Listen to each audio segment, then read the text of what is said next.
Hey everyone, today I want to talk about 25-year-old missing Carlee Russell, who was last seen July 13th, 2023 in Hoover, Alabama. Carlee went missing shortly after phoning 911 about a toddler she saw walking alone along Interstate 459 in Hoover, Alabama. In this video, I'll go over her last known whereabouts, her timeline, a map of the area, and some statements by police and by her family. Hoover police regarding her disappearance said around 9:34 last night, the Hoover 911 center received a call from a 25-year-old female on I-459 south near mile marker 11 near exit 10. She told them she saw a toddler walking on the side of the interstate. After calling 911, the caller stopped to check on the child and called a family member to report the same details. The family member lost contact with her, but the line remained open. Officers who were already en route to the location of the initial 911 call located the female's vehicle and some of her belongings nearby, but were unable to find her or a child in the area. Hoover police have not received any reports of a missing child in the area. The timeline for Carlee's disappearance that I've created states: at 8:20 p.m., Carlee leaves work from a business at the Summit in Birmingham. At 9 p.m., Carlee leaves after getting food from Taziki's Mediterranean Cafe at the Birmingham Colonnade location. At 9:19 p.m., Carlee speaks to her mother, Talitha Russell, on the phone. At 9:34 p.m., Carlee phones 911 to report a toddler alone along the highway before stopping her vehicle near mile marker 11 on I-459 in Hoover, Alabama, between exit 10 and the Galleria flyover. At 9:36 p.m., Carlee calls her sister-in-law and is heard speaking to someone. A scream is heard, followed only by traffic noise. Officers responded shortly after, and that was the last time anyone has heard or seen Carlee Russell.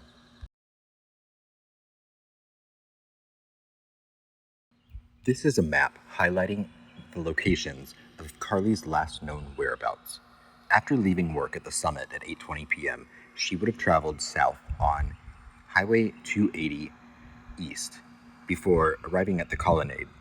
Once she left the Colonnade, she would have traveled then south on the Colonnade Parkway to get to I-459, traveling south again towards Hoover, Alabama. Once she stopped at mile marker 11 between exits 10 and the Galleria flyover, she wasn't seen or heard from again. During a press conference, Hoover Police Lieutenant Daniel Lowe said a single witness has reported possibly seeing a gray vehicle with a light complexioned male standing outside of Carlee's vehicle. Here's that press conference. Good afternoon. Thank you all for helping us get this story out today. I want to relay some of the facts as we know them so far and a few additional details that we've been able to uncover in this case. On July the 13th, at approximately 9:34 p.m., the Hoover 911 Center received a call from a 25-year-old female on I-459 southbound near mile marker 11. She reported that she saw a toddler walking on the side of the interstate. After calling 911, the caller stopped to check on the child and also called a family member to report the same details. The family member lost contact with the caller, but the line remained open. Police officers who were already en route to the location of the initial 911 call located the female's vehicle as well as some of her belongings at the scene. They were unable to find her or a child in the area, and Hoover police have not received any additional calls of someone missing a small child. Detectives are currently investigating these incidents and are requesting the public's assistance to help locate Carlee Nicole Russell. She's described as a 25-year-old black female who is 5'4", 150 to 160 pounds. She was last seen wearing a black shirt, black pants, and white Nike tennis shoes. Carlee got off work last night around 8:20 p.m. from a business at the Summit in Birmingham. She's also believed to have stopped to pick up food from a business at the Colonnade before driving towards Hoover on I-459, where she stopped near mile marker 11. That location is between the Galleria flyover and exit 10 for Highway 150. A single witness has reported possibly seeing a gray vehicle with a light complected male standing outside of Carlee's vehicle, but we have no further information on that individual or the vehicle at this time. No piece of information is too small in this investigation. If you have any information, please contact Detective Brad Fountain at 205-444-7562 or Sergeant Drew Mims at 205-739-7274. You can also call Crime Stoppers of Metro Alabama at 205-254-7777 if you wish to remain anonymous. An anonymous donor has offered $20,000 for the safe return of Carlee Russell, in addition to $5,000 offered by Crime Stoppers. Again, you can call Crime Stoppers if you wish to remain anonymous, or you can call either of the investigators whose numbers I provided. The Hoover Police Department is currently partnering with many of our local, state, and federal partners in this investigation, and we're very grateful for the outpouring of support from our local community as well as the law enforcement community. We will continue to provide periodic updates as we have them, and we'll utilize our Twitter account at Hoover PD to release any pertinent information to the public. We would also ask the community to keep the Russell family in your thoughts and prayers during this very difficult time. At this time, I'll take a few of your questions. Do you believe that she was taken by someone perhaps when she pulled her car off? We currently are investigating every possibility in this case. We're certainly leaving nothing off the table. Was her car door left open? I don't know the answer to that. And is there any mentality that this child might have been bait, or if there ever was a child, so there's no missing persons cases for children? Again, with all of those details, we're leaving nothing off the table and no stone unturned in investigating some of these facts. Are you all getting a great deal of tips? There's a great deal of public awareness. I know folks are handing out flyers. Are you hearing from the public on this? Yes, we are. We've received a lot of tips, and as each of them comes in, we are assigning investigators to investigate those and see where that information leads. You may have said this already, but what are any other agencies assisting you, and if so, what are they? Yes, we've partnered with numerous local agencies, too many to name, as well as federal and state partners. Pretty much everybody that we have a great relationship with in law enforcement is involved in this investigation. Have you had any sightings of Carlee Russell?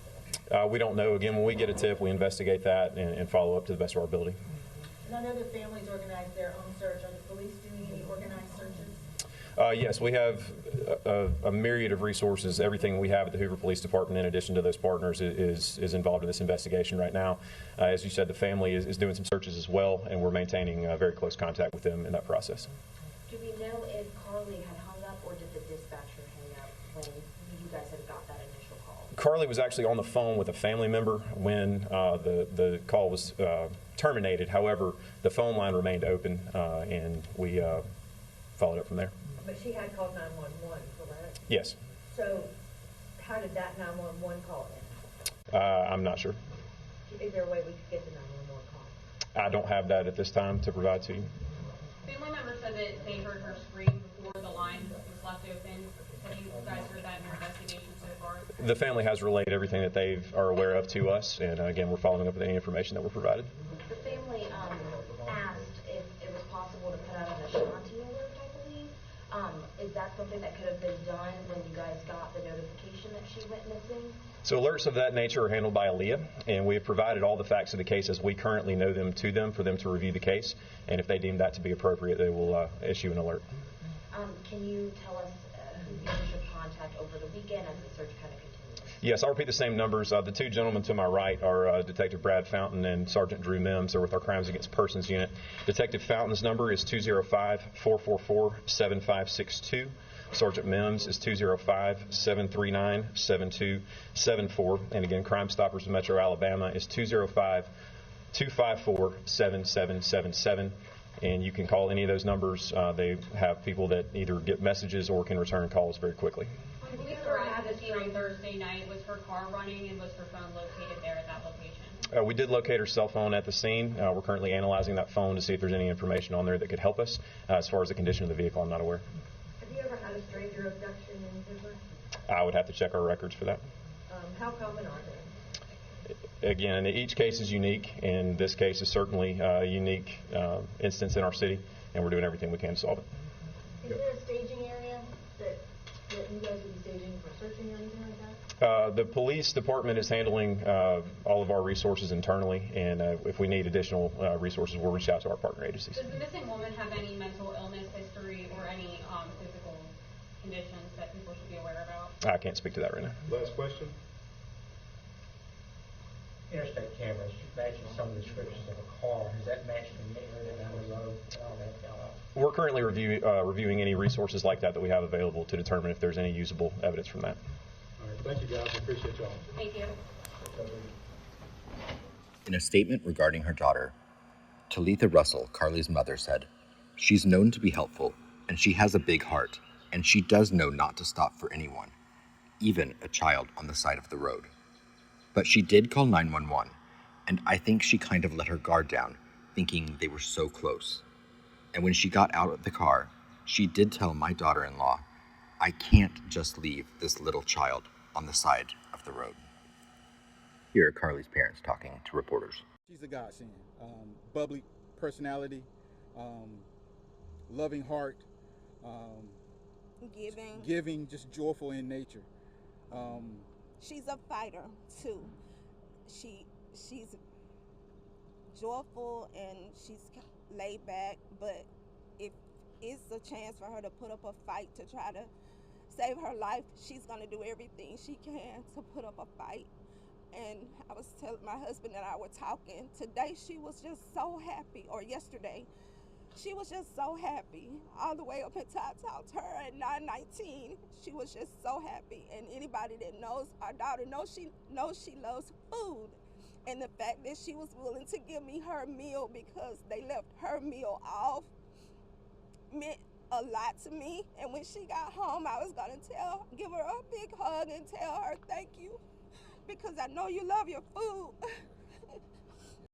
Carlee Russell is described as a 25-year-old black female who is 5 feet 4 inches tall and between 150 to 160 pounds. She was last seen wearing a black shirt, black pants, and white Nike shoes. Anyone who believes they may have seen Russell or may have information about the case is asked to call Detective Brad Fountain at 205-444-7562. Thank you for watching. Let's say a prayer for Carlee and her family. And as always, stay safe out there.